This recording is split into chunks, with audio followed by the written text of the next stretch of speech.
As in March 2022, this meeting will continue to focus on the political instability in our region with the resurgence of coup d'etat since August 2020, and hopefully find some lasting solutions to this resurgence.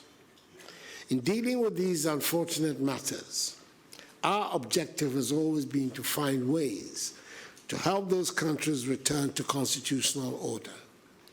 This will allow them to deal better with the security and humanitarian challenges they're facing.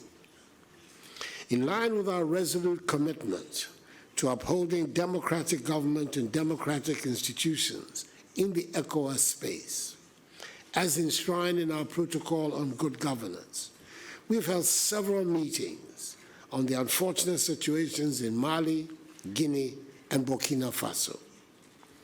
During our last summit, we were briefed on the social, political, and security situations in Mali, Guinea, and Burkina Faso, which informed the decisions we took then.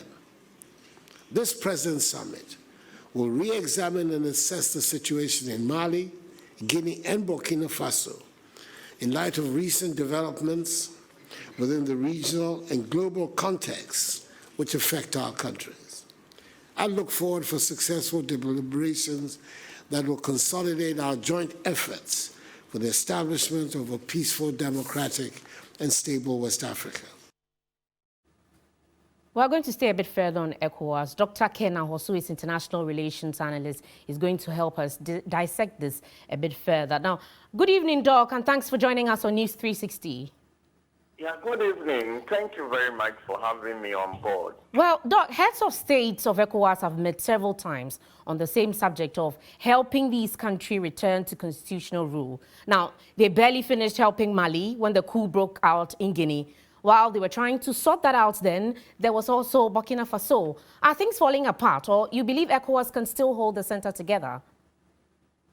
Well, these things are expected. The time that the protocol on good governance was passed, West African countries have not yet consolidated democracy. Most of the countries were still in transition to democratic rule.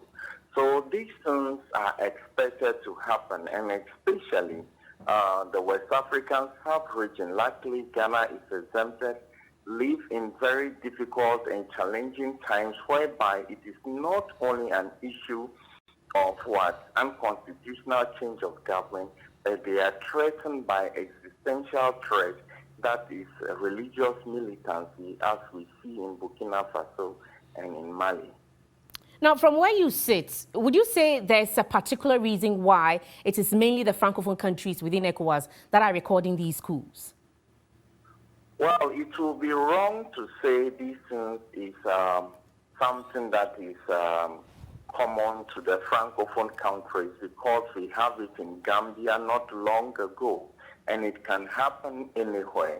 What is most important is that we should pay attention to the circumstance and see how best we can handle it.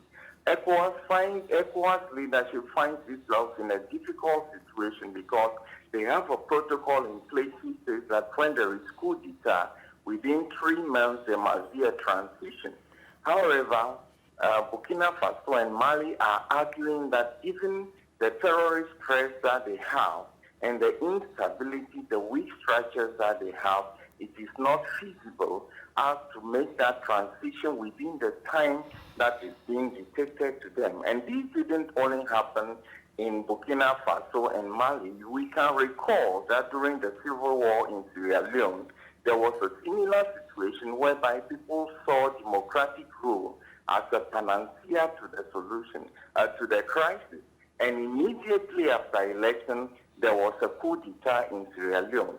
So what United Nations and other institutions are calling for is that ECOWAS should look into the situation from a very critical perspective and do not to apply the rule by the letter of the rule, but to give them a briefing space as to come out with a more creative plan, which will be longer than what they have already written down for the transition to take place. So I think the deliberations of today will largely dwell on how much they can bend the protocol or the rule as to accommodate the exigencies that are taking place in Mali and Burkina Faso.